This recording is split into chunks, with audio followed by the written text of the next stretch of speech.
Hey guys, it's Dani. Welcome to another episode from our Orchid Care for Beginners series. Today, I'm gonna give you my personal 10 tips that will promote an abundance of flowers on your Phalaenopsis orchids. Now, all of the Phalaenopsis you will see in this video are your typical flower shop Phalaenopsis. There's nothing quote-unquote special about them, and all of you can achieve beautiful big inflorescences from these typical Phalaenopsis orchids. So I hope you'll enjoy today's video because you deserve the best flowers from your Phalaenopsis, and I'm gonna tell you exactly how to get them. Before we start, today's video is of course sponsored by rePotme.com, who offers you everything you could possibly need to properly take care of your orchid, from potting mixes to pots, fertilizers, accessories, and many more. And not only for orchids, but also for other houseplants as well, such as cacti and succulents. So I'll link you to their website down below in the description. Feel free to check them out at any time, and I'll also share with you the products that I personally love the most, one of which will make an appearance in one of today's tips because it is important. Right, so with that said, let's start. I have my list ready so I don't forget any of them. And without further ado, here's tip number one. Tip number one. If multitude of flowers and branching flower spikes are what you're into more than anything, then choose those Phalaenopsis orchids at the flower shop that have tinier flowers. Generally speaking, these types of Phalaenopsis will put on a bigger number of flowers, and they're highly more likely to branch out. Some of them will create a multitude of branches, all full of flowers. This is actually purely genetical. Most of these miniature Phalaenopsis have in their genetics a particular species which is known to create an abundance of flowers, and this is the Equestris. This species actually gives the tiny stature of miniature Phalaenopsis, whereas the bigger flowered Phalaenopsis do not have this species in their parentage generally, or if they do, it is in a small percentage. Now, this in no way means that bigger flowered Phalaenopsis cannot put on an incredible show. Just look at this one. But if we start to count, we will see that generally the mini Phalaenopsis and smaller flowered Phalaenopsis will have a greater number of flowers and more branches. So it is very important for you to know what to expect from your orchid. You will never have something similar to this from a big flowered Phalaenopsis, but they're both just as charming. It just depends on your taste and what you want to achieve with your orchid. Tip number two, and I'm sure you're not going to be a fan of this, but I promise you it does help. At the beginning of summer, cut down all of the flower spikes, all the way down close to the base of your orchid. Yeah, I'm serious. Flower spikes take a lot of energy from the orchid while not really giving anything back. Leaves produce food for the orchid, and roots make sure that the orchid has water and nutrients. Flowers only help with reproduction, but that's not our main goal. Leaving flower spikes be on your orchid and maybe even trying to promote secondary spikes will continuously absorb energy from the orchid. So when the season comes for new flower spikes to form, the orchid will not have as much energy to put into them, and most likely you will not get the full potential of that flower spike. By removing the old flower spikes at the beginning of summer and leaving what I like to call a clean growing season, we make sure that the orchid has maximum amounts of energy to put into a beautiful primary show. I personally have been doing this for a lot of years, and I would not do it any other way. I prefer initial first bloomings that are absolutely opulent than having a few flowers here, a few flowers there throughout the year. Not to mention, I do believe it's a little healthier for the orchid as well. Just my opinion. And I do know that it's hard to cut flower spikes. If you're at the beginning, you're not sure about it, don't cut them.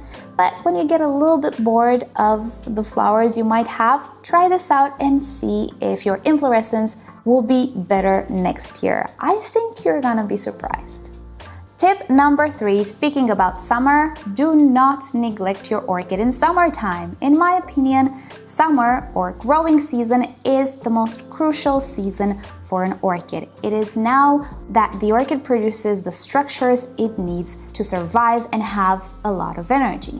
If you know me, you know that I'm not a fan of the saying, orchids thrive on neglect. No, I actually believe neglect can lead to pest infestations, sunburns that are left unchecked, maybe even rotting.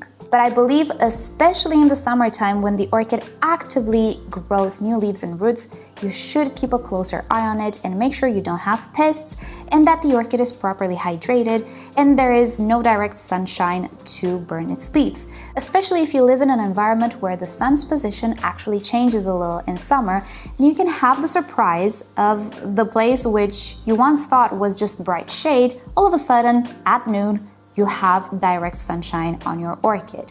So just be mindful of that and check your orchid at least every few days. Make sure everything is fine. Maybe even touch the leaves to see if they overheat, because all of this care and attention we provide in the growing season will pay off in the blooming season.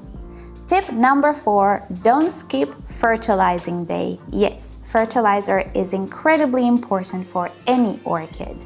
These nutrients not only make sure that the orchid has the building blocks to create its structures, but it also performs normally. Many elements are involved in activities such as breathing, so if any of these activities are impaired, obviously our orchid will not grow to its full potential and it can even become stressed. Now, the worst thing about Phalaenopsis is that they will not show a deficiency fast. They are slow growers, so deficiencies will show slow as well. You might not see a problem in your first year with your Phalaenopsis, but as time passes, you might notice that your orchid is creating smaller and smaller leaves. Maybe it's a little bit more susceptible to ailments and maybe doesn't bloom like it once used to.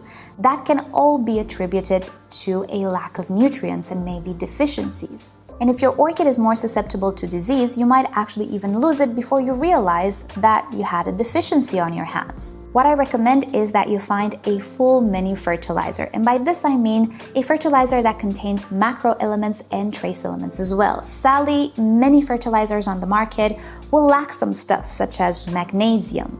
The one that I like the best, that I have been using even before I got sponsored by rePotme, is this one, the MSU fertilizer. Now it's labeled as Fit Me by rePotme. This fertilizer contains all the nutrients orchids need, and I am very, very happy with it. Now, if you cannot purchase this in your area or you don't want to, what you can do is try to find one or multiple fertilizers that if you combine, you get a full menu type of a feed. You don't have to combine the fertilizers, but you can use this week one of them, next week a different one. In this way, you are offering your orchid all of the nutrients it needs. And before we move on to a different subject, no, I do not suggest that you use homemade fertilizers or organic fertilizers. The potting mix we use with orchids is not favorable for microorganisms that break down organic substances. So in the end, your orchid not only might start to lack nutrients, but you could also end up with quite a stinky mess in your pot. So honestly, I would just go for the fully processed fertilizers for your orchid. And if you want to use the organic fertilizer, use it in your garden or even on plants potted in soil. Tip number 5, offer bright light to your Phalaenopsis. As you might know, Phalaenopsis orchids are not highlight plants. And that is true, but I do discover that the brighter the light I give, the better the bloom show is. And by this I don't mean direct sunshine. They can definitely sunburn. But I would make sure to place a Phalaenopsis in the brightest location that does not receive direct sunshine. We call it bright shade, which I think is a good description. And if you don't have bright locations in your home, definitely consider grow lights. I personally grow these Phalaenopsis strictly under grow lights, no natural light, and I have great success with them. Bonus, grow lights can be bright, but they will not burn the leaves. So I'll link it down below if you're interested in grow lights to my video in which I show you my shelves and the grow lights that I use, so you can learn more there. But bottom line, I would not keep these orchids in shade or in a place where they barely receive any light. They might survive, you might have green leaves, but when it comes to blooming, you might not have blooms at all, or maybe you're gonna have pretty weak flowers overall from your orchid. Tip number 6, make sure your orchid receives a cool down in autumn. These types of Phalaenopsis orchids require a little bit of a cool down that will tell them, hey, it's not summer anymore, it's autumn, it is time to think about some flower spikes. Their ancestors do experience a bit of a cool down in their natural habitats, and this trait was passed on to these hybrids as well. Now, I do have a full video about reblooming Phalaenopsis, check it down below. If you want the short version though, I would suggest you keep your Phalaenopsis, at least at night, in temperature of about 17-18 degrees Celsius. So you see, it's not a drastic cool down, it is just a little bit cooler than summertime. About a month or so should be enough to initiate some new flower spikes. And another tip, once the flower spikes reach 15 centimeters or so, that would be about 5-6 inches, I guess, you can place them in a warmer location and the flower spikes will actually grow faster. I would not keep them super warm, nothing above 24 degrees Celsius while they are producing buds and flowers. Usually, low temperatures induce more secondary branches and more buds. But definitely, you don't have to keep an orchid at 17 degrees Celsius all of the time to promote flowers, and certainly do not go lower than 15 degrees Celsius. You're gonna have the equivalent of Fahrenheit on the screen. I'm not very good at converting on the spot, but yeah, the cool down is super important. Now, for those of you who do not have cool winters, don't worry, I got you covered. I'll link you down below to a video about polychilous type Phalaenopsis, which do not need cool downs in order to rebloom. Downside, they do not produce as many flowers, but the flowers are waxier and sometimes even fragrant. So don't be sad if you don't have such good luck with flower shop Phalaenopsis. Check that video, I'm sure you're gonna love the polychilous Phalaenopsis, which you can find in nurseries.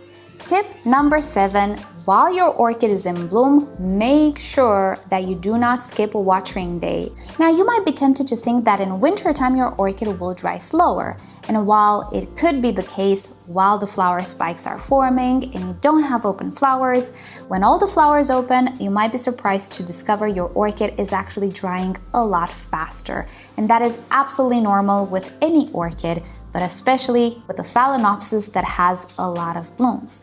A lot of water is being lost through these blooms, so you'll have to adapt your watering schedule a little bit and make sure you water your orchid when it becomes dry. So really don't keep count of the number of days, just let the orchid tell you. When you see that the leaves are just a little bit wrinkly, offer your orchid a good watering, maybe even soak it if you have it potted in bark, and that will make sure that the orchid is fully saturated, or the roots are fully saturated, so that watering might last you a little bit longer. But yes, a fully bloomed Phalaenopsis is quite a thirsty Phalaenopsis, and if we're not on point with the watering, we can have some bud blast or even some flowers wilting faster than they should, and we really don't want that. So pay attention at the watering needs of your orchid when it is in full bloom. Tip number 8, do not stress out your orchid while the flowers are opening. And you might be saying, well, how can I stress my orchid? I'm doing everything right, it shouldn't be stressed. Let me explain. Try not to move your orchid way too much. It's absolutely fine if you're gonna do this business, but do not move it to a different room if the flowers are not fully open just yet, because you are going to stress it out by making it adapt to a new set of environmental conditions. And I'll just give you the most common example that I can. Have you ever purchased an orchid that has a few flowers open and then a few buds yet to open? When you bring it home and those buds open, you might discover that the new flowers are tinier than the previous ones, maybe even paler. Certainly, they don't look as good as the previous flowers. That is not normal behavior for a Phalaenopsis. It actually means it is stressed, but it makes perfect sense. The orchid grew up in the nursery, it started to open its flowers in the nursery, then it got shipped to a flower shop where it encountered a new set of conditions, then you purchased it and you brought it home. Again, another set of conditions. The orchid is just trying to adapt to these sudden changes in its environment, and that will take a toll on the flowers. So if you switch the light levels, humidity levels, maybe even temperature abruptly, your orchid might suddenly go into a little bit of a stress period, if the buds don't blast, then maybe some of the flowers will just not be as showy as they should be. Once all the flowers are open, you can move your orchid. It's absolutely fine. You can even put it in lower light conditions, maybe display it as a centerpiece, it's fine. But while it still has buds that are not open, let it be a little bit patient. All of the flowers will be the same size, the same color, same pattern. It will look beautiful. After everything is open, you can move it. Until then though, try not to. Tip number 9, and this will apply mostly to the bigger flowered Phalaenopsis. Make sure you stake or support the flower spikes if you have an abundance of flowers, because the spikes, most often than not, will break. And actually have a broken flower spike here. I cannot tell you how many times I broke Phalaenopsis flower spikes, and I'm sure some of you did too. So as the flower spike grows, it is important to stake it and train it to have an optimal shape. Due to the fact that we are growing these orchids upright and not tilted how they would naturally grow, we are putting additional pressure on these flower spikes.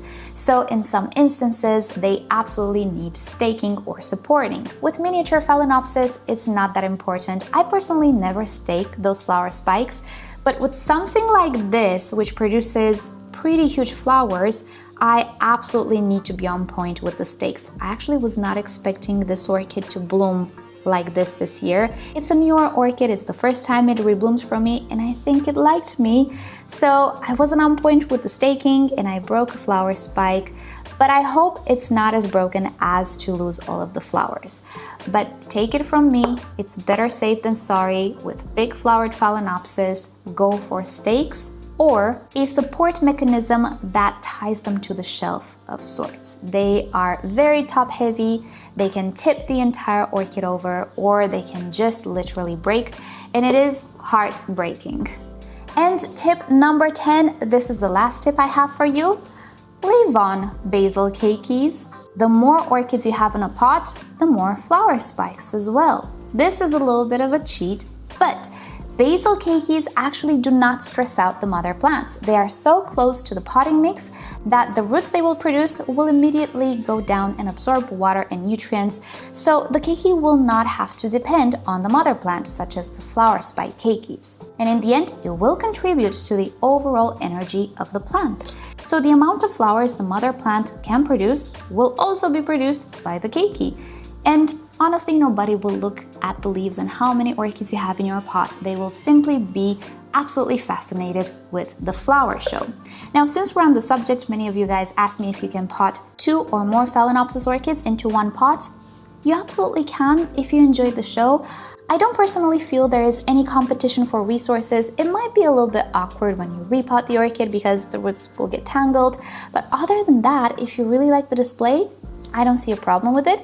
You can pot 2 Phalaenopsis together. Just make sure you have a big enough pot and you stay on top of watering. Alrighty guys, that is about it for today. Thank you so much for watching. I hope these tips will help you achieve the best inflorescence on your orchids. Thank you so much rePotme for sponsoring yet another episode. Make sure you guys are subscribed and have your notifications on so you don't miss any of my videos. And with that said, I'll see you all next time. Bye!